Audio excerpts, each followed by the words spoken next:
Bom dia a todos, sejam bem-vindos à videoconferência referente aos resultados do quarto trimestre de 2024 da IOSP Maxion.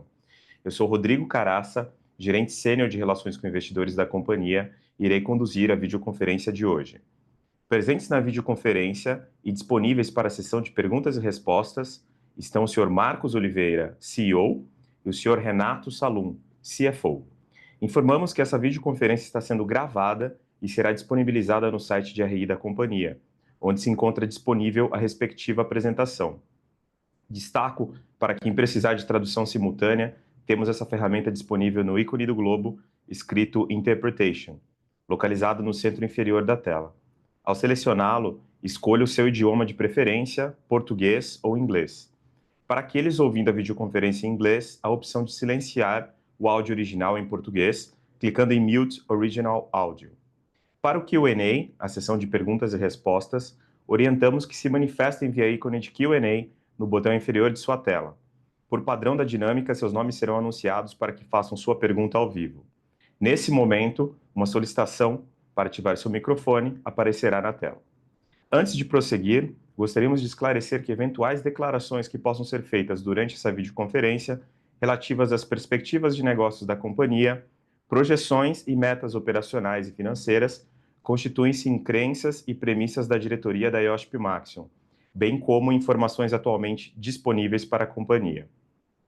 Considerações futuras não são garantias de desempenho, envolvem riscos, incertezas e premissas, pois se referem a eventos futuros e, portanto, dependem de circunstâncias que podem ou não ocorrer.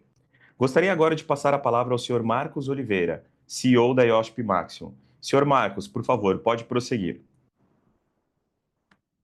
Bom dia e bem-vindos à videoconferência de resultados do quarto trimestre e do ano de 2024 da IOSP Maxion.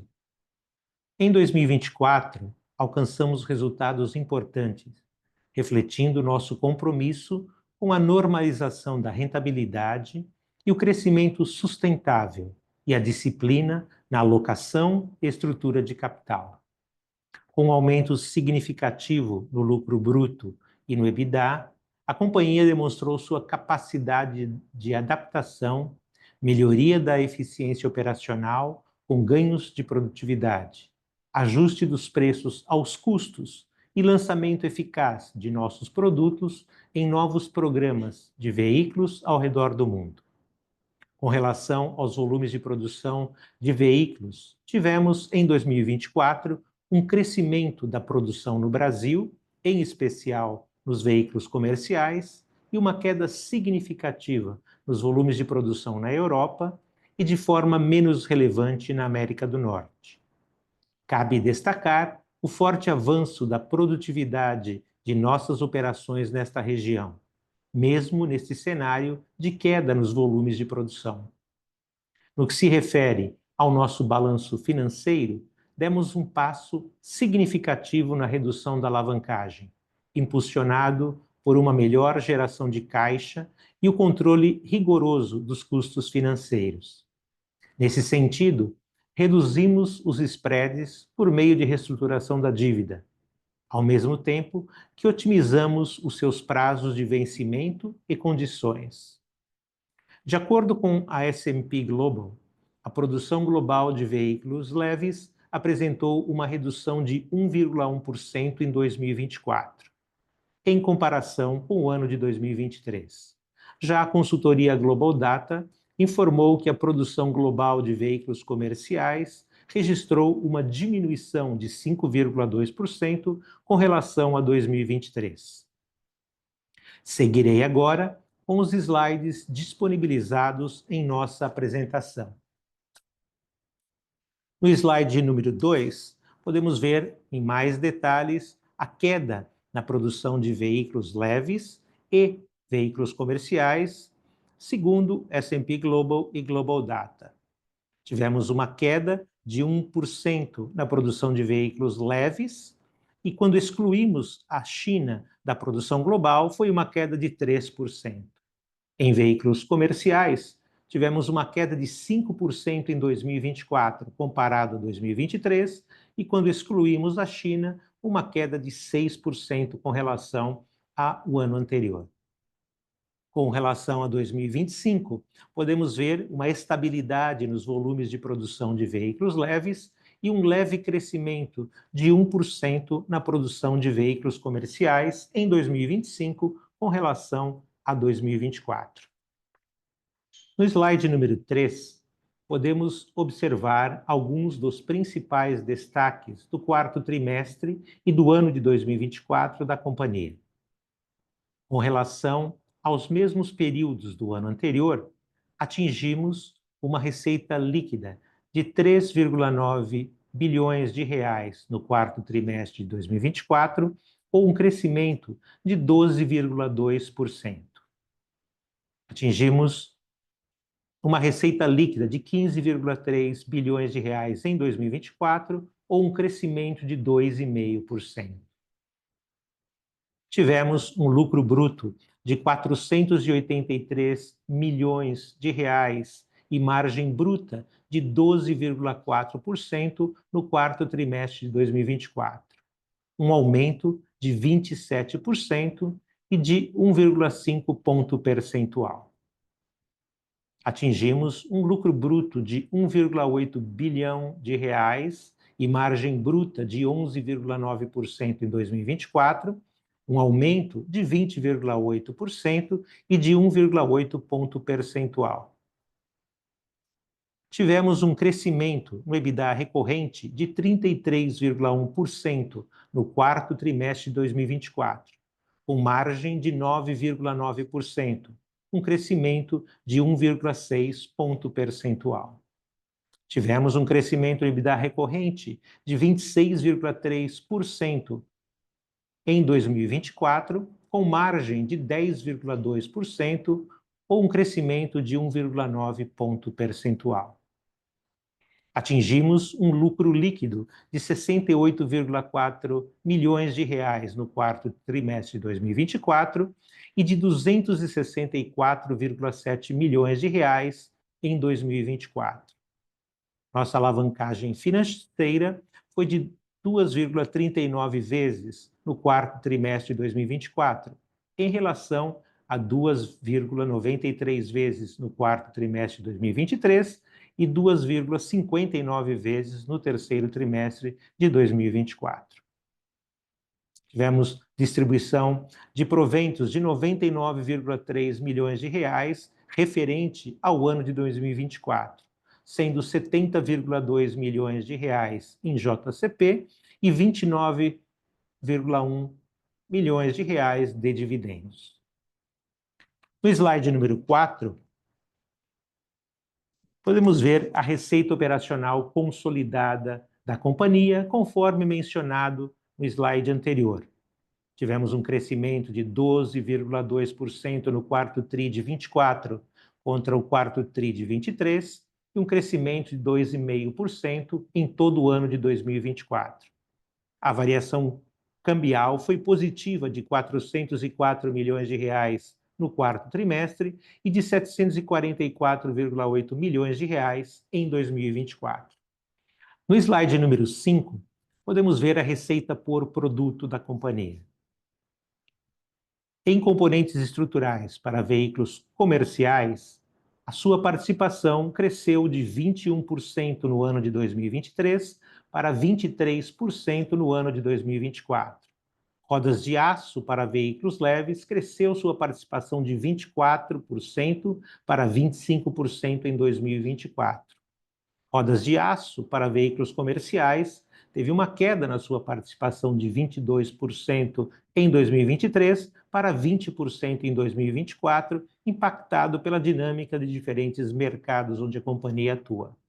Rodas de alumínio tiveram uma participação de 31% em 2023 e de 30% em 2024. No slide número 6, podemos ver a receita por cliente, que reflete a dinâmica dos diferentes segmentos e diferentes mercados onde atuamos. Podemos ver uma queda na participação de veículos comerciais e um leve crescimento em veículos leves para alguns clientes. No slide número 7, olhando agora a região da América do Sul, podemos ver o desempenho operacional da companhia. Atingimos uma receita operacional líquida de R$ 1.115 bilhões no quarto trimestre de 2024, ou um crescimento de 23,7% com relação ao quarto tri de 23. A participação da América do Sul na receita operacional líquida consolidada cresceu de 25,9% para 28,5% no quarto tri de 24, resultado de um forte crescimento da produção nos segmentos de veículos leves e comerciais, principalmente no Brasil. Quando olhamos o desempenho do mercado em número de veículos produzidos, podemos ver que veículos leves teve um crescimento na sua produção de 16,7% no quarto trimestre de 2024, e veículos comerciais teve um crescimento de 48,6% no quarto tri de 24, comparado ao quarto tri do ano anterior. No slide número 8, olhando agora a América do Norte, podemos ver um crescimento de 7,6% na receita operacional líquida da companhia no quarto trimestre de 2024, atingindo R$ 1,080 bilhões. Podemos observar uma queda na participação da América do Norte na receita operacional líquida da companhia de 28,8% no quarto tri de 23 para 27,6% no quarto tri de 24. Essa dinâmica foi resultado do aumento da produção de componentes estruturais para veículos comerciais. Tivemos uma variação cambial positiva de R$ 157,3 milhões no quarto tri de 2024.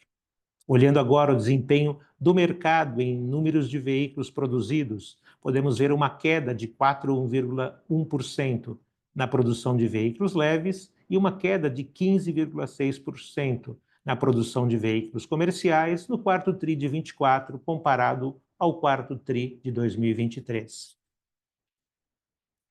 No slide número 9, o desempenho operacional na Europa, onde tivemos um crescimento de 10,9% na receita operacional líquida da companhia, atingindo R$ 1.359 bilhões no quarto tri de 24. Podemos ver uma queda na participação da Europa na receita operacional líquida da companhia, de 35,2% no quarto tri de 23 para 34,8% no quarto tri de 24.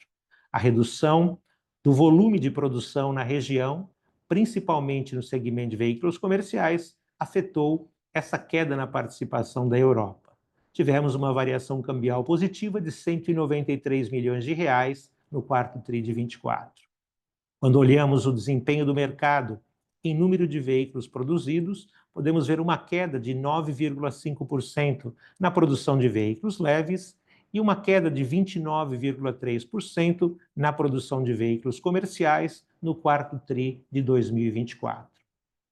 No slide número 10, olhando agora o desempenho operacional da Ásia e outras regiões, podemos ver um crescimento de 0,3% na receita operacional líquida da companhia, atingindo R$ 354 milhões no quarto tri de 24. Esse desempenho levou a uma queda na participação na receita operacional líquida consolidada de 10,1% no quarto tri de 23 para 9,1% no quarto tri de 24. A redução do volume de rodas de alumínio para veículos leves na África do Sul e na Tailândia e o aumento do volume de rodas de aço na Índia foram os elementos que compuseram essa participação no quarto tri de 24. Tivemos uma variação cambial positiva de R$ 54,2 milhões. Olhando o desempenho do mercado em termos de veículos produzidos, podemos ver um crescimento de 3,4% na produção de veículos leves na Índia, uma queda de 15,8% na produção de veículos comerciais, também na Índia, uma queda de 24,4% na produção de veículos leves na Tailândia e uma queda de 6,8% na produção de veículos leves na África do Sul no quarto trimestre de 2024, comparado ao mesmo TRI do ano anterior. No slide número 11, podemos ver o lucro bruto da companhia. Atingimos 483 milhões de reais no quarto TRI de 24, ou um crescimento de 27% com relação ao quarto TRI de 23. Nossa margem bruta cresceu de 10,9% no quarto TRI de 23 para 12,4% no quarto TRI de 2024. Ao longo de todo o ano de 2024, atingimos um lucro bruto de 1.821 bilhões de reais, ou um crescimento de 20,8% com relação ao ano de 2023. Nossa margem bruta cresceu de 10,1% em 2023 para 11,9% no ano de 2024. No slide número 12, podemos ver o EBITDA da companhia de 378 milhões de reais no quarto TRI de 24, um crescimento de 30,7% com relação ao quarto TRI do ano anterior.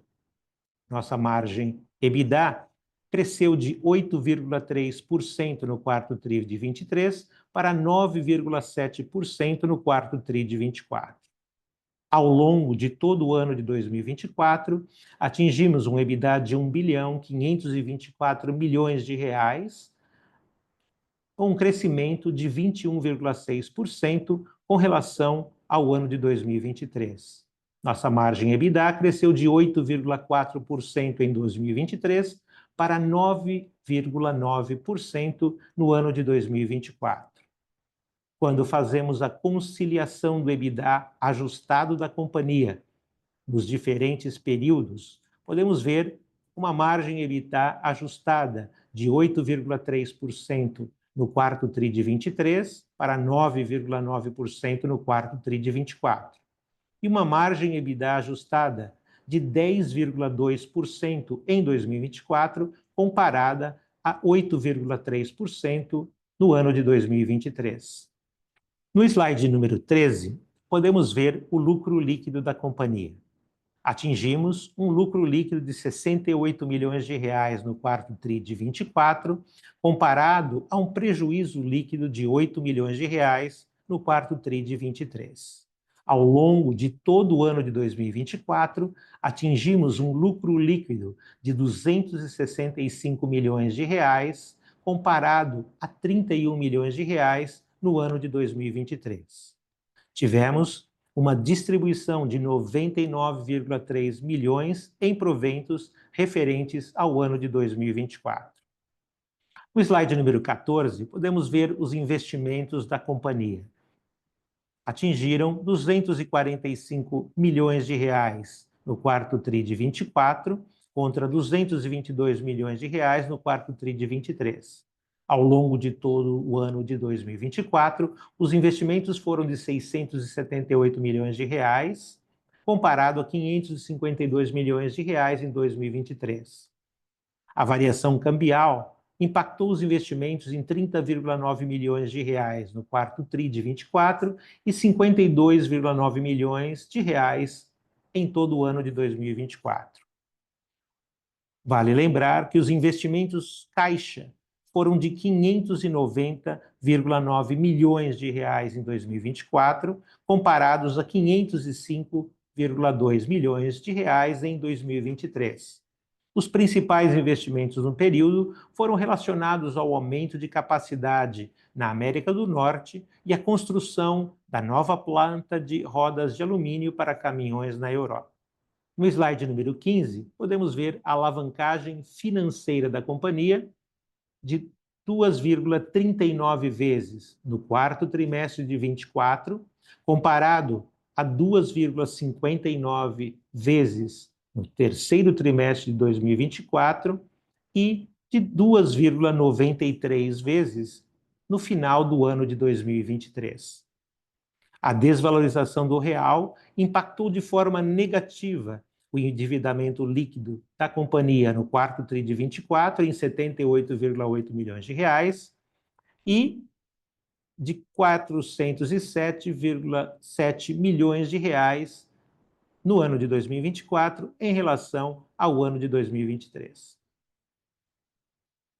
No slide 16, podemos ver o índice de liquidez no quarto trimestre de 2024, atingindo 5,24 vezes, comparado a 2,9 vezes no terceiro trimestre de 24 e 2,12 vezes no final do ano de 2023. No slide número 17, podemos ver a composição da dívida bruta da companhia no final do ano de 2024. E ela foi de 43,3% em reais, 34,3% em euro e 19,9% em dólares. Podemos ver também o crescimento da participação da dívida em longo prazo de 74,1% no quarto tri de 23 para 90,4% no quarto tri de 24. No mesmo slide, podemos ver a torre de vencimentos da companhia para os próximos anos e o nível de caixa e de crédito rotativo disponíveis para a companhia no final do ano de 2024. Também podemos ver a composição e o custo da dívida em diferentes moedas no quarto tri de 24 para o quarto tri de 23.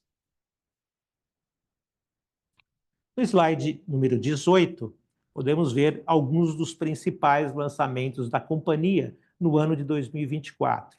E podemos observar esses lançamentos na América do Sul, em rodas de alumínio, na Europa, em rodas de aço na América do Norte também, e rodas de alumínio para diferentes tipos de veículo na Ásia. No slide 19, temos alguns dos principais prêmios e destaques do quarto tri de 24, sendo reconhecido por clientes como a General Motors do Brasil, a Daimler da Índia, Hyundai Motors do Brasil e a Tread Tire and Wheel com fornecimento do Brasil e da Índia. No slide número 20, mostramos alguns aspectos da nossa jornada sustentável em 2024, confirmando nosso compromisso com as melhores práticas de governança, meio ambiente e social. Permanecemos no Índice de Sustentabilidade Empresarial da B3, estreamos no Índice de Carbono Eficiente da B3 e estreamos no Índice de Diversidade da B3 no ano de 2024. Tivemos uma redução aproximada de 38% na intensidade de emissão de gases de efeito estufa, escopo 1 e 2, comparado ao nosso baseline de 2019. Gostaríamos agora de abrir a sessão para o período de perguntas e respostas. Agora daremos início à sessão de perguntas e respostas. Pedimos por gentileza que façam todas as perguntas de uma só vez, aguardando a resposta da companhia. Lembrando que para fazer perguntas, orientamos que sejam enviadas via ícone de Q&A no botão inferior de sua tela. Por padrão da dinâmica, seus nomes serão anunciados para que façam sua pergunta ao vivo. Nesse momento, uma solicitação para ativar seu microfone aparecerá na tela. A nossa primeira pergunta é do André Ferreira, do Bradesco BBI. André, por favor, pode prosseguir. Oi, bom dia. Parabéns pelo resultado bem forte. Eu tenho duas perguntas aqui. Primeiro, sobre geração de caixa, né? Quando a gente olha, parece que no TRI foi algo em torno de 200 milhões, no ano uns 440. Então, assim, foi bem forte no geral e no TRI talvez mais impressionante considerando a baixa sazonalidade, né? Parece que teve uma ajuda boa de capital de giro, especificamente de recebíveis. Então, se vocês puderem comentar um pouco da performance aqui e se vocês ainda veem espaço para uma melhora marginal de capital de giro, ajudaria bem aqui. E o segundo ponto, também foi um trimestre forte em margem EBITDA, beirando ali 10%. e remonta a anos, né, do passado da IOSP, que ela tinha uma margem no ano fechado de 11%.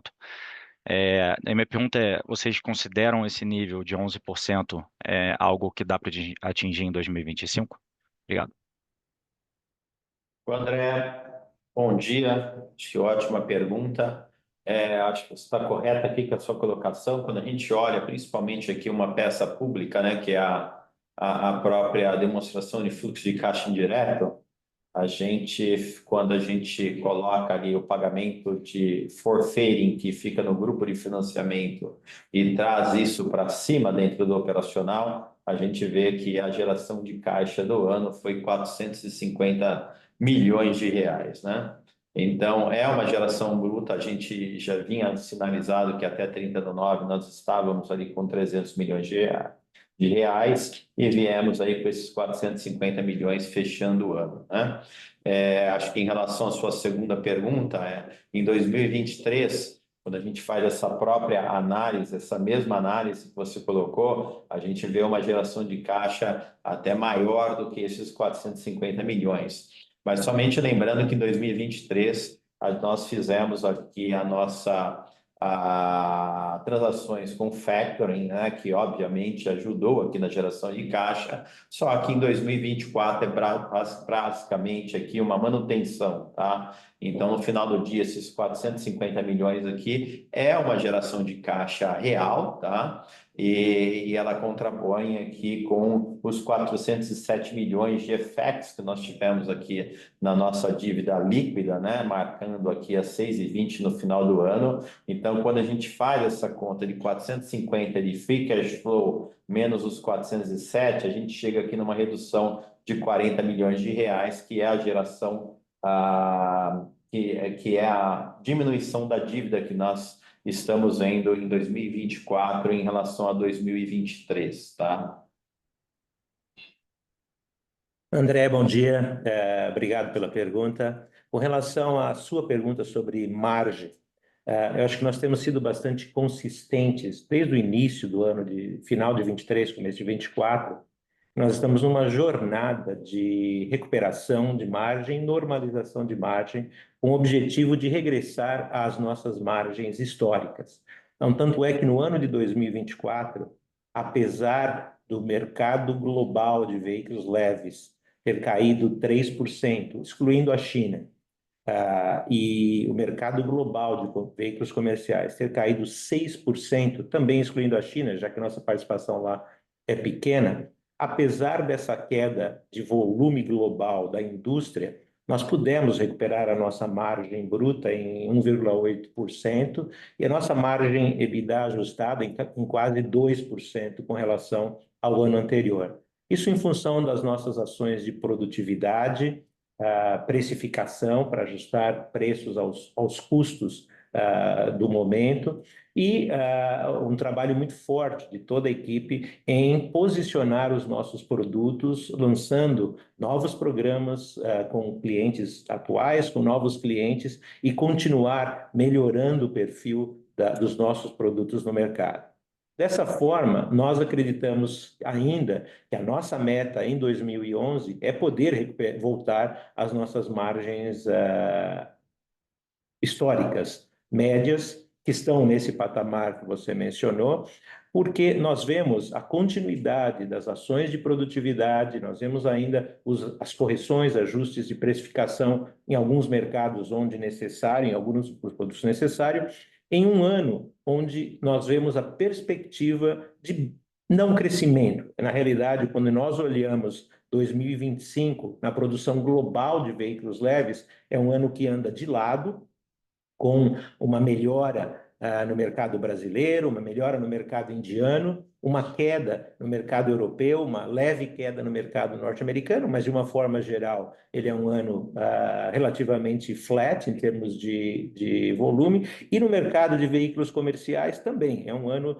de um crescimento global em veículos comerciais em torno de 1%, então relativamente flat, com dinâmicas diferentes. A Europa, que caiu cerca de 23% a produção de veículos comerciais no ano de 2023, deve crescer cerca de 4%, o que é positivo. O Brasil, que teve um crescimento importante em 23, com a recuperação da queda da transição do Euro 6, produção que caiu mais de 30%, quase 40% no ano de 2024, 23, com relação ao ano anterior. No ano de 24 já teve uma recuperação de quase 35%, 40% também. Obviamente não voltou ainda aos patamares anteriores à transição do Euro 6, mas teve uma recuperação importante. E deve voltar a crescer em patamares muito mais, eu diria, históricos, tradicionais, mais na faixa de 3% a 4% a produção de veículos comerciais no Brasil.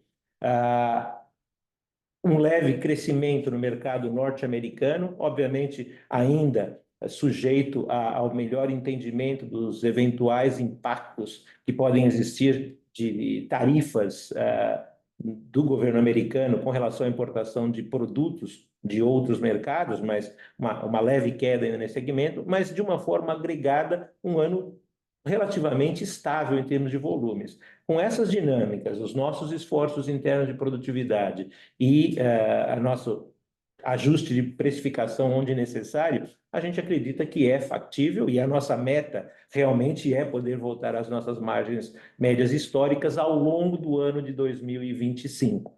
Claro que lembrando que existe sazonalidade no quarto tri, no primeiro tri, são trimestres onde os volumes tendem a ser mais baixos em função de ajustes de produção dos nossos clientes, férias coletivas, toda a dinâmica normal de quarto tri, primeiro tri, mas de uma forma consolidada, agregada no ano, a gente acredita que a nossa meta, e a gente acredita que ela é factível, de poder voltar às nossas margens médias históricas. E André, acho que só gostaria de complementar a sua pergunta aqui. Você abordou um pouco a questão do working capital, né? E o que eu venho conversando é que a gente tem aqui um histórico desde 2017, onde nós tínhamos aqui um working capital em torno, na verdade, um ratio que a gente usa, working capital sobre net sales, em torno de 17%. Nós tivemos 17% em 2018. Ali, após Covid-21, nós crescemos para 23%. Em 22 fizemos algumas mudanças aqui em termos de DIO em relação aos estoques em 18%, e estamos fechando em 2023 e 2024 naquele percentual que a gente vem conversando dos 13%, tá? Então, continua uma disciplina muito forte, continua aqui um monitoramento muito forte também da companhia mensalmente para que esse working capital não fuja desse ratio, que é o ratio que eu diria hoje ideal para a companhia. Ótimo, obrigado. A nossa próxima pergunta é do Gabriel Rezende, do Itaú BBA. Gabriel, pode prosseguir. Obrigado, Rodrigo. Bom dia, Marcos. Bom dia, Renato. Parabéns aí pelo resultado. Queria só fazer um follow-up na pergunta anterior, explorar aqui um pouco mais a dinâmica de geração de caixa. Agradeceria se vocês pudessem comentar um pouquinho sobre a dinâmica de CAPEX para 2025 e próximos anos, como que ela deveria se comportar em relação a 2024, se tem algum investimento aí já mapeado que poderia acelerar.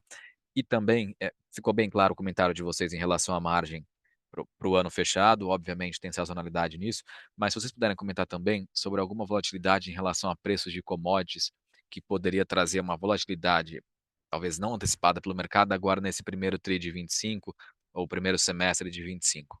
Obrigado. Obrigado pela pergunta. Eu vou cobrir aqui a primeira parte em relação ao CAPEX, tá? Em relação ao CAPEX aqui, o que a gente tem previsto, nada diferente do que nós tivemos aqui nos anos anteriores. Eu diria que realmente existe aqui monitoramento da companhia em realmente aplicar investimentos naquelas regiões onde a gente tenha aqui uma certeza de que haverá um retorno, né? Então, é por isso que nós estamos aqui para o ano de 2025 com dois investimentos aqui, na verdade, dois investimentos que começaram em 2023, 2024, que nós vamos aqui terminar em 2025, que é a expansão da fábrica de componentes estruturais no México, né, onde a gente tem aqui o início de produção previsto aqui para o segundo semestre, e a nossa primeira fábrica de rodas de alumínio para caminhões, né, rodas de alumínio alumínio forjado, tá? Então, dentro aqui desse montante aqui que a gente espera que esteja dentro de uns 500 milhões, que é o número adequado aqui que a gente tem visto em relação ao próprio ano que aconteceu agora, né? Salvo aí as questões de FX, que nós iniciamos primeiro semestre ali com FX em torno de 5, e depois tivemos aqui um FX que, né, foi subindo constantemente até atingir 6,20 no final do ano. Então, nós até passamos aqui um pouquinho daquilo que nós tínhamos previsto em relação a gasto, a pagamento de caixa, mas eu diria que esses são os dois grandes investimentos. Obviamente, continuamos com investimentos para ganho de produtividade, para novos negócios, mas eu diria que aqui, como, né, o ano anterior, eu digo até o mesmo ano de 2023, se a gente olhar aqui, nós estávamos em torno de 500 milhões, e agora com essa questão do FX, eu diria que na faixa entre 500 e 520 milhões de reais aqui é um CAPEX que inicialmente, nesse momento, a gente está trabalhando, tá? E aproveitando também, além do working capital, é um outro ponto aqui que a companhia tem um monitoramento mensal, né? Entendendo aqui as variações que são acontecidas mês a mês, e isso, eu diria que o controle do working capital e o controle do CAPEX e o restante que é dado, como juros e o próprio pagamento de imposto, né, faz com que, se nós tivermos o volume aqui, que é o volume adequado aqui, que a gente espera e adequado em linha com o mercado, a conta financeira ela faz com que nós tiremos aqui um free cash flow adequado, e eu diria aqui com uma possibilidade de um crescimento de margem de 1%, né, com free cash flow até maior para fazer frente aqui na redução contínua da nossa dívida bruta também. Gabriel, bom dia. Obrigado pela sua pergunta. A questão do preço de matéria-prima, volatilidade, eu diria, tem dinâmicas um pouco diferentes em diferentes partes do mundo. Eu diria, o ambiente geral é um ambiente benigno, sem grandes variações realmente no custo da matéria-prima, um leve incremento no preço da matéria-prima no Brasil, que é esperada para o ano de 2025, e a maior pergunta é o efeito real das tarifas no mercado norte-americano em termos do CRU, do Índice de Matéria-Prima, lá na América do Norte. Nós, de uma forma geral, bem resumida, nós basicamente compramos o aço que nós utilizamos na América do Norte, nós compramos no México, que é usado, na sua grande maioria, no México, e importamos alumínio de outras regiões para produção no México também. Então, a nossa visibilidade sobre o efeito direto da matéria-prima, ele é um efeito mais do índice, o CRU ou LMI, que podem flutuar em função dessas questões de tarifas que o governo americano possa impor às diferentes matérias-primas. Não tanto na nossa compra direta, mas mais nos índices que podem ser impactados. E a gente já vê, com base no que foi anunciado, alguma alteração e leve incremento no preço do CRU, por exemplo, no aço, no mercado norte-americano de uma forma geral. Colocado tudo isso, é importante lembrar que, através de fórmulas pré-estabelecidas, ou através de negociação, historicamente, nós repassamos todos esses aumentos para os nossos clientes. Aí você pode ter um descasamento em termos de timing, de quando sobe a matéria-prima ou quando nós repassamos, mas ao longo do tempo ele se normaliza, então você pode ter variações de curto prazo, 3 meses, 4 meses, mas não num efeito de negativo geral, porque esses custos são repassados para os nossos clientes. Então, nós acompanhamos, estamos monitorando e dia a dia, semana a semana, e nos preparando para reagir de acordo com o que for realmente permanecer, os níveis de tarifação que possam permanecer no mercado norte-americano, e esse impacto pode ter no custo das matérias-primas. A nossa, eu diria, só fazendo aqui um complemento, a questão de tarifas no mercado norte-americano, para nós, a maior preocupação realmente é com relação ao que essas tarifas podem fazer com o custo dos produtos para o consumidor americano. Obviamente,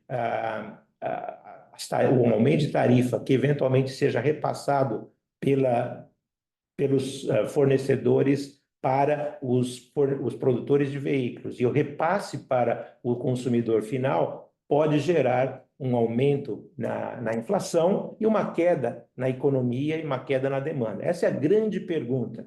O impacto direto para nós, acreditamos que ele não seja importante ou relevante, porque nós repassaremos isso para os nossos clientes quando necessário, e a grande maioria dos produtos que nós produzimos na América do Norte, que são produzidos no México, eles são ex-works México. Então, basicamente, a responsabilidade desses produtos são dos nossos clientes. Então, eles vão ter que realmente administrar essa questão tarifária. Então, novamente, acho que a dúvida que resta sobre o ano de 2025, sobre demanda, ela está muito relacionada a essa questão de implementação de tarifas no mercado norte-americano. De, novamente, não tanto o impacto direto para nós, mas o impacto indireto através dos volumes de vendas e produção dos nossos clientes. Super claro, Marcos e Renato. Obrigado. A nossa próxima pergunta é da Andressa Varoto, do UBS-BB. Andressa, por favor, pode prosseguir. Bom dia a todos. Obrigada, Marcos e Renato, por pegarem a minha questão. Tenho duas aqui do meu lado. Uma é o follow-up nisso que o Marcos estava falando já sobre as tarifas, né? Enfim, a gente teve esse anúncio, né, há um mês atrás, que foi postergado por um mês, e agora notícias mais recentes falam de uma eventual maior postergação.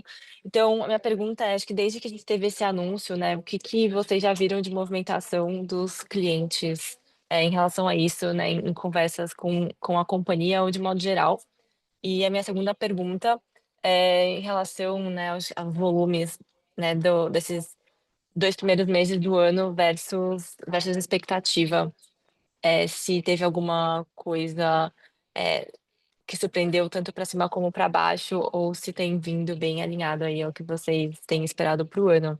São esses 2 pontos. Obrigada. Andressa, bom dia, obrigado pela pergunta. Eu diria 2 aspectos com relação à sua pergunta. Os nossos clientes estão realmente ainda em compasso de espera para entender o que vai acontecer com a situação de tarifas com relação aos diferentes países que serão afetados ou envolvidos em incremento de tarifa. Existe a pergunta, obviamente, sobre o que vai acontecer com o Canadá, México. Existe a pergunta sobre as tarifas dos veículos europeus, dos veículos asiáticos. Então, eu acho que todos estão aguardando ainda para entender a dinâmica disso e para entender qual o impacto disso de curto prazo, o impacto de médio prazo em termos de demanda, em termos de estratégia de produção e a visão realmente de longo prazo. A gente tem que lembrar que qualquer decisão de modificação de sourcing, de produção de veículos, ela tem um time lag importante. Você está falando, são 3 anos para você poder fazer a movimentação ou alteração no seu footprint de produção de um veículo. Então, não são decisões imediatas que podem resolver a situação no curto prazo. Ela é mais de médio e longo prazo. A menos que alguma montadora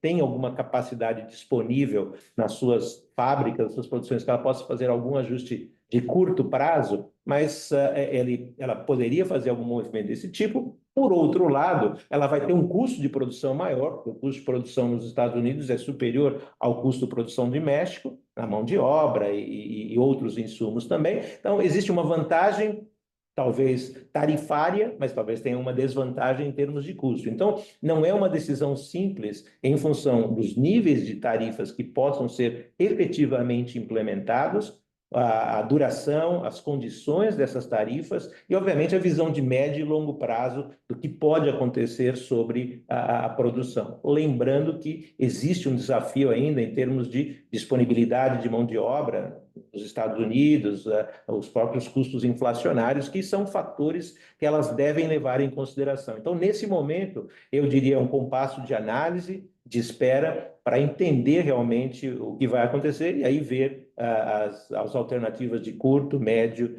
e longo prazo também. E dessa forma, nós estamos também acompanhando, olhando e procurando estar preparados para qualquer que seja o caminho que os nossos clientes possam decidir a tomar para o médio e longo prazo, nesse caso. Com relação ao começo do ano, é muito difícil ainda dizer.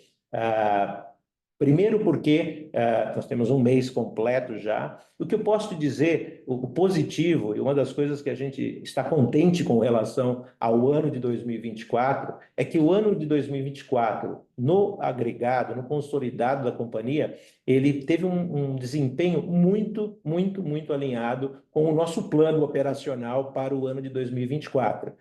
Com dinâmicas diferentes, houve uma queda maior na produção de veículos comerciais na Europa, por exemplo, maior do que a gente imaginava. Por outro lado, teve um crescimento maior na produção de veículos comerciais no Brasil, que nos ajudou. Então, quando você olha o consolidado, o nosso plano de 24, o nosso resultado de 24 foi muito alinhado com o que nós vínhamos planejando desde o final do ano 2023. Então, isso é positivo. Quando eu olho o ano de 2025, é muito cedo ainda para dizer, mas no primeiro mês, o mês foi exatamente alinhado com o plano que a gente tinha para o ano de 2025. Então, ele é um bom indicador. Obviamente, quando a gente olha as perspectivas globais de volumes para todo o ano de 2025, até agora, as indicações dos nossos clientes são bastante consistentes com o que nós temos planejado para o ano. Não vemos ainda nenhum cliente ou nenhuma região com uma disparidade muito grande dos volumes que nós planejamos para o ano. Então, eu acho que o primeiro mês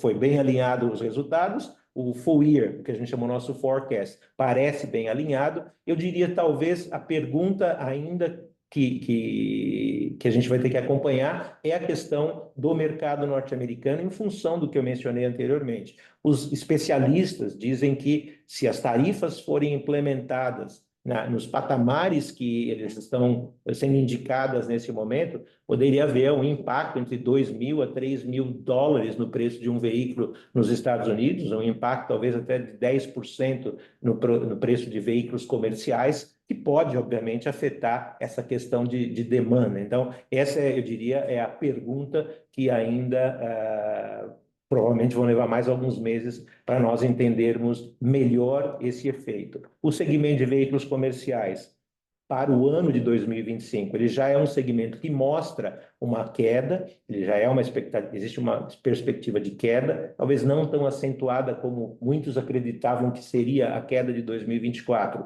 e que não se materializou, mas existe uma percepção de uma queda no segmento de veículos comerciais, mesmo sem ainda o impacto das tarifas. E a gente vai também monitorar essa questão do efeito das tarifas, dos preços de veículos e na demanda real que poderá acontecer ao longo desse ano. Então, um mês alinhado com o nosso plano.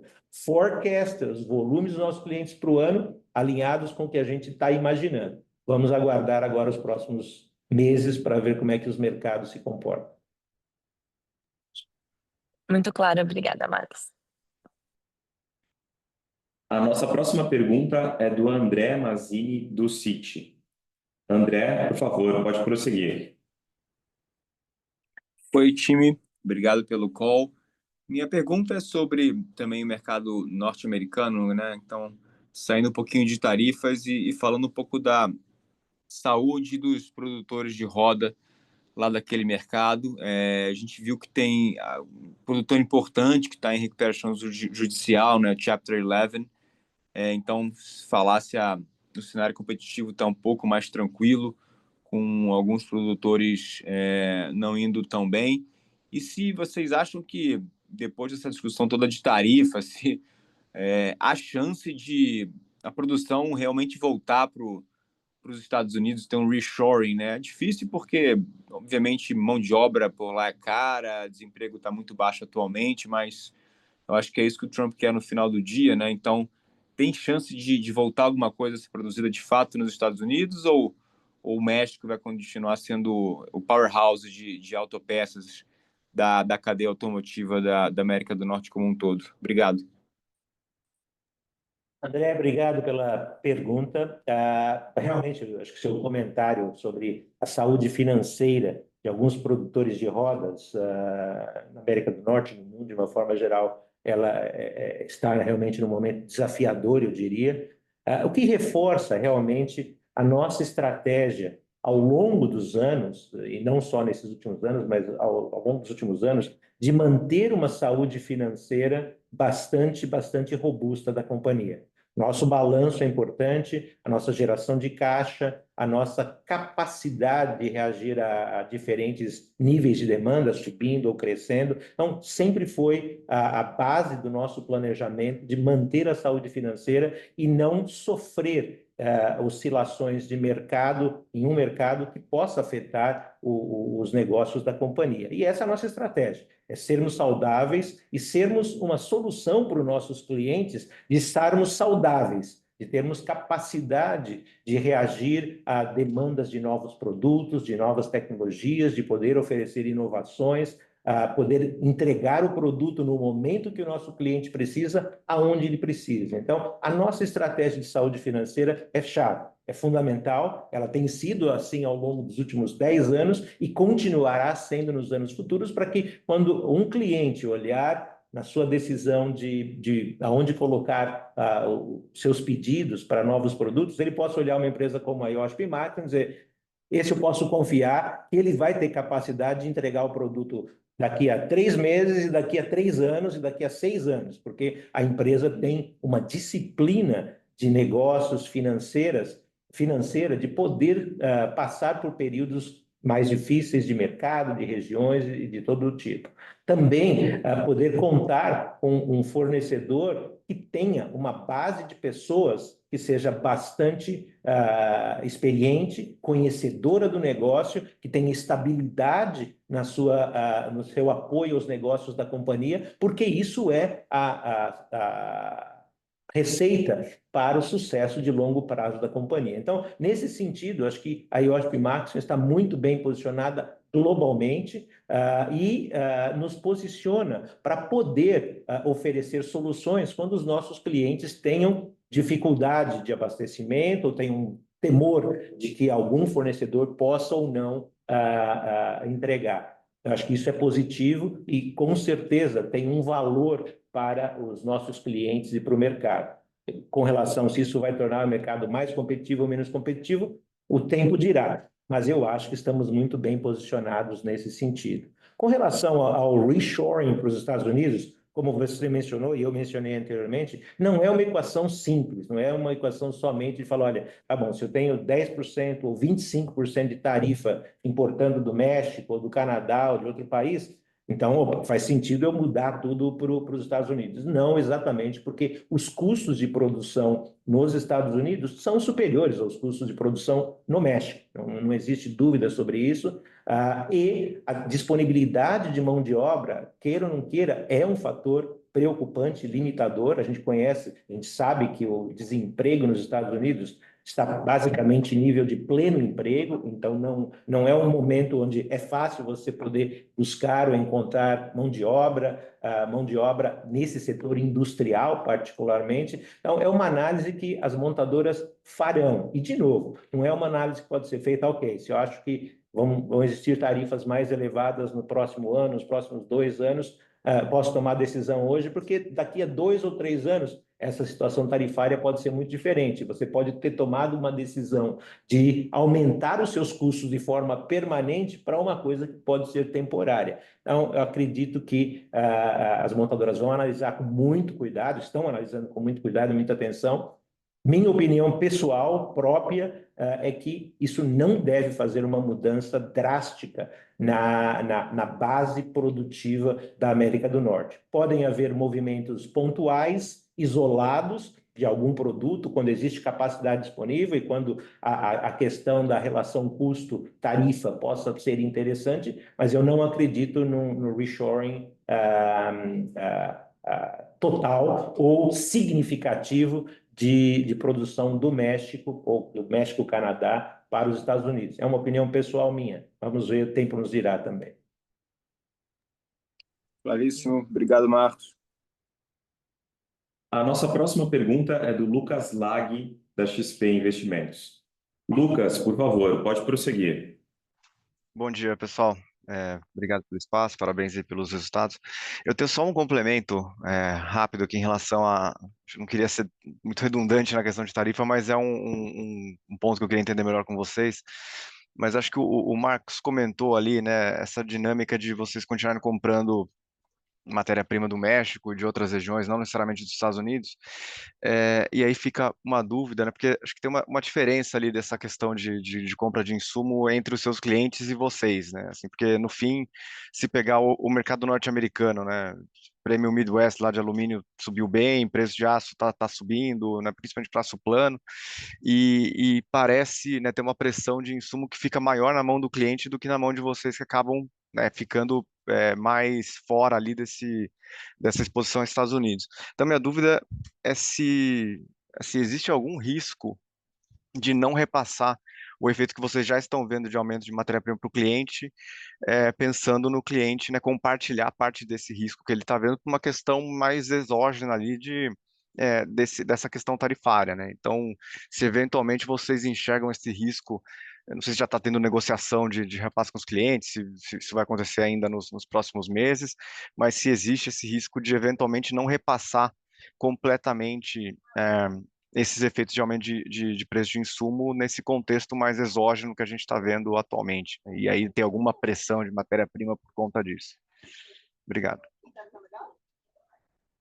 Lucas, bom dia, obrigado pela pergunta. A gente historicamente menciona que quando nós olhamos a nossa equação de matéria-prima, ela, em muitas regiões, ela tem fórmulas pré-estabelecidas, para cima ou para baixo, mas tem fórmulas pré-estabelecidas com base a indicadores, por exemplo, o CRU, no caso do aço na América do Norte, o LMI, no caso do alumínio global, e em algumas regiões ela é negociada de acordo com a movimentação. No caso específico da América do Norte, ela é praticamente toda parametrizada através de fórmulas. Então, o que acontece é, se o indicador, se o CRU, o LMI subirem ou baixarem, a porcentagem da nossa estrutura de custo da matéria-prima vai subir ou baixar com base nessas fórmulas pré-estabelecidas. Elas não são negociadas caso a caso, como o caso de outras regiões onde existem situações de contrato onde são negociados, não tem fórmula parametrizando. No caso da América do Norte, ele é parametrizado basicamente. Então,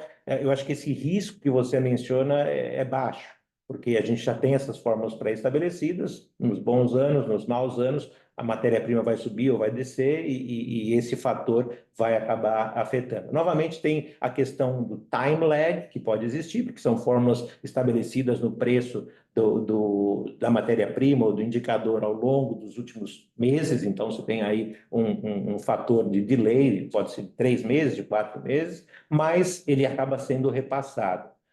E só para complementar, como eu falei, a maior parte da nossa produção na América do Norte é no México. Basicamente, nós temos alguma produção nos Estados Unidos. Na nossa produção dos Estados Unidos, parte da matéria-prima que nós compramos lá, nós compramos dentro dos Estados Unidos, já compramos dentro dos Estados Unidos e parte a gente importa. Então, é uma composição. Mas também tudo isso é parametrizado, tudo isso é definido pelas fórmulas que já estão definidas e pela própria oscilação, variação que podem existir no mercado, de acordo com os índices respectivos. Perfeito. Obrigado, Marcos. Bom dia aí para vocês. Bom dia. Bom dia. A nossa próxima pergunta é do Gabriel Tinen, do Santander. Gabriel, por favor, pode prosseguir. Bom dia, Marcos, Renato, Rodrigo.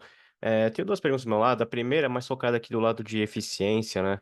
Vocês mencionam que tem grandes esforços que estão sendo realizados para aumentar esses níveis de forma geral, tem até a questão da produtividade, mas eu queria entender um pouco melhor, né? Se puderem comentar um pouco mais sobre quais são essas iniciativas, o que vocês têm feito em Minas Gerais, quão desenvolvido tem sido isso. E também aproveitando uma segunda pergunta, só para entender um pouco melhor como que está a estratégia, pensando nos mercados um pouco mais desafiadores nesse momento, ali olhando Tailândia, África do Sul e até um pouco de Europa. Só mais desse lado minhas perguntas, pessoal. Obrigado.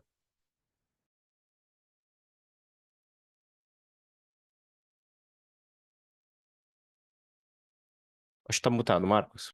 Perdão. Obrigado, Gabriel.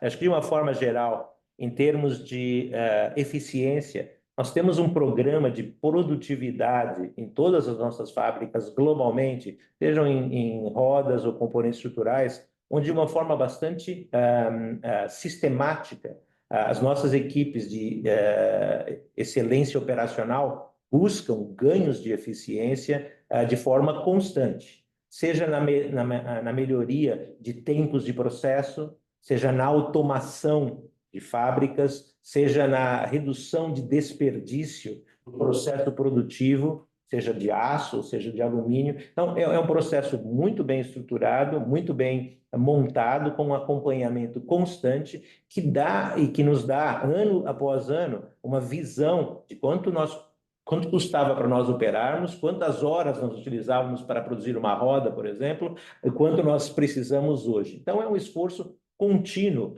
que tem muitas facetas e depende muito de cada região também. Regiões que você tem já um nível de automação maior nas fábricas, você foca em determinadas iniciativas. Em regiões onde você tem níveis de automação menor, você combina maior automação com eficiência do processo produtivo. Então, eu acredito que isso é parte já do DNA da companhia, não é algo que a gente começou esse ano ou ano passado, é algo que a gente faz continuamente todos os anos e que é fundamental, porque nós temos que nos manter competitivos perante o mercado e ter certeza que a gente pode oferecer produtos de boa qualidade, de ótima qualidade, inovadores, no tempo que os clientes necessitam e com custos competitivos também. E é o que a nossa equipe faz, mas lembrando, nós temos 33 fábricas em 14 países.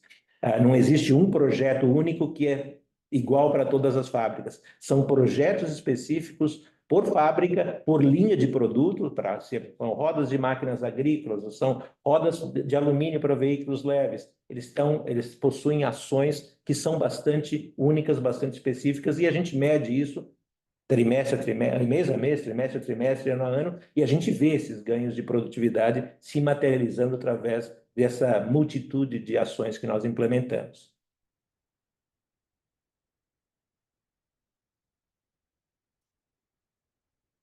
Gabriel, não sei se tem alguma follow-up ou está ok. Não, perfeito. Tinha uma segunda pergunta mais voltada para a estratégia para os mercados mais desafiadores, ali Tailândia, África do Sul, um pouco de Europa, se puder comentar. Legal, legal. Realmente, eu diria a Tailândia é um mercado desafiador. Produção na Tailândia em 2024 caiu 20%. Então, foi uma queda importante, já vinha de queda de anos anteriores. Esse ano, de 25, está pintando como um ano um pouco mais estável, talvez uma leve queda, mas um pouco mais estável.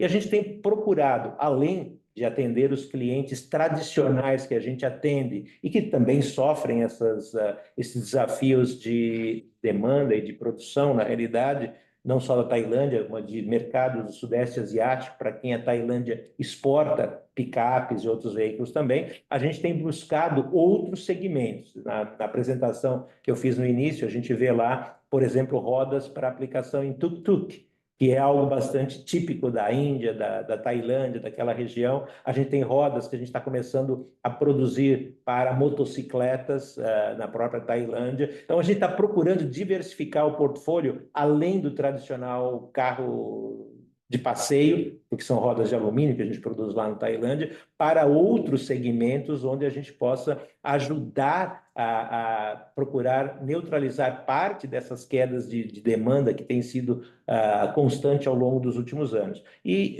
eu acredito que isso é parte de como nós podemos recuperar os resultados da Tailândia. Temos outras iniciativas na África do Sul também, aí com os clientes mais tradicionais, os veículos mais tradicionais, para buscar maneiras de neutralizar a própria questão do aftermarket, que é uma coisa que no nosso portfólio de produtos globalmente, o aftermarket é uma parte menor, é uma área que nós estamos procurando também aumentar na própria Tailândia, em outras regiões, e com isso reduzir um pouco o impacto da queda na produção de montadoras nessas regiões. Perfeito. Marcos, muito obrigado, super claro. Bom dia para vocês. Obrigado. Temos mais uma pergunta, do Jonathan Coutras, do JP Morgan. Jonathan, por favor. Obrigado, Rodrigo. Bom dia, Marcos, Renato. Parabéns pelos resultados também. E a maior parte das minhas perguntas estavam respondidas, mas só para falar um pouco das investidas, né, se puderem comentar, está havendo uma melhoria contínua aí dos resultados da Amstrad Max, da Max Monted também, a Dongfeng ainda com algum prejuízo. Se puderem comentar um pouco do outlook dessas empresas. Obrigado. Jonathan, obrigado pela pergunta. Obviamente, duas dinâmicas diferentes. A nossa fábrica na China, de rodas de alumínio, ela é uma fábrica em ramp-up, em um segmento que teve desafios ao longo do último ano, dos últimos 2 anos, em termos de demanda, pela própria macroeconomia chinesa, na realidade. Então, ele é um processo gradual de crescimento de volumes, de recuperação de resultados e obviamente, de buscar o break-even desses países. Então, ele é gradual e segue. Parte da nossa estratégia em produzir rodas na China, ela realmente tinha, além do objetivo de poder crescer no mercado, que é o maior mercado do mundo e já está estabelecido, ela tem o objetivo também de nos aproximarmos das montadoras chinesas, não só para as produções deles da China, mas eventualmente para a produção deles em outras regiões, Europa, América do Sul, Ásia. Então, eu acho que essa estratégia tem funcionado bem, porque nós temos nos aproximado desses produtores de veículos chineses através da nossa própria operação na China, através do nosso próprio grupo de comercialização lá na China, que nos abre portas, não só no mercado chinês, mas em outros mercados também. Então, é uma questão de tempo, ela vai levar algum tempinho ainda para a gente poder chegar aonde nós buscávamos ter a rentabilidade da operação na China. No caso da Argentina, tem sido uma unidade tem performado muito bem ao longo dos últimos anos, apesar de todos os desafios da economia argentina, ele é um business que tem performado bem, considerando os desafios do país, não só em 2024, não só em 24 ou 23, mas ao longo dos últimos anos, porque a composição da nossa produção lá na Montich, ela é uma combinação de produção para o mercado argentino e grande parte de exportação para o mercado brasileiro também. Então, ela acaba sofrendo os impactos positivos ou negativos, não só do mercado argentino, mas das exportações para o mercado brasileiro também. Obviamente, a produção de veículos na Argentina melhorou, tem melhorado em 24 comparado a 23. A tendência é que deve crescer também em 2025. E aí nós vamos depender muito da estratégia dos nossos clientes. Como é que eles vão se posicionar em termos de produção, em termos de veículos, em termos de plataformas que eles produzirão lá. Mas, novamente, acho que o positivo disso é que a operação da Argentina não é uma operação simplesmente focada para atender o mercado argentino. Não, a maior parte da produção de lá ela é exportada para o Brasil, o que nos ajuda também a equilibrar um pouco esses desníveis de demanda que possam ocorrer no mercado argentino. Não, perfeito. Obrigado, Marcos. Obrigado, João. Bom, devido ao tempo, encerramos a sessão de perguntas e respostas e agora gostaríamos de passar a palavra novamente para o senhor Marcos Oliveira para as considerações finais. Acho que de forma bastante consistente, diante das grandes mudanças de mercado, questões geopolíticas, pressões inflacionárias e variações de volume de produção dos nossos clientes, nós temos uma mentalidade e uma estratégia operacional de nos adaptarmos rapidamente, adaptar as nossas operações em diferentes países para atender a demanda daquele momento, se crescente, se uma demanda que está sendo reduzida. Flexibilidade, agilidade é muito importante para mitigar os impactos na rentabilidade das nossas unidades de negócios globais. Seguimos bastante focados nos ganhos de produtividade, na eficiência operacional, no lançamento de novos produtos, no avanço de engenharia, na digitalização, inovação e no fortalecimento do nosso balanço financeiro constantemente. Acho que alguns dos números que o Renato mostrou indicam exatamente o que a gente vem fazendo de forma consistente, o que nós fizemos em 2024 e queremos manter realmente essa tendência de poder fortalecer o nosso balanço financeiro, atingirmos melhores resultados, melhorar as nossas margens, aumentar as nossas vendas e sermos sempre uma solução confiável de suprimento para os nossos clientes e, dessa forma, gerar valor de forma sustentável, não só no curto, mas no médio e no longo prazo também. Muito obrigado pela participação de todos e tenham um ótimo dia. A videoconferência de resultados referente ao quarto TRI de 2024 da IOSP Maxion está encerrada. O Departamento de RI está à disposição para responder as demais dúvidas e questões. Muito obrigado e tenham um ótimo dia.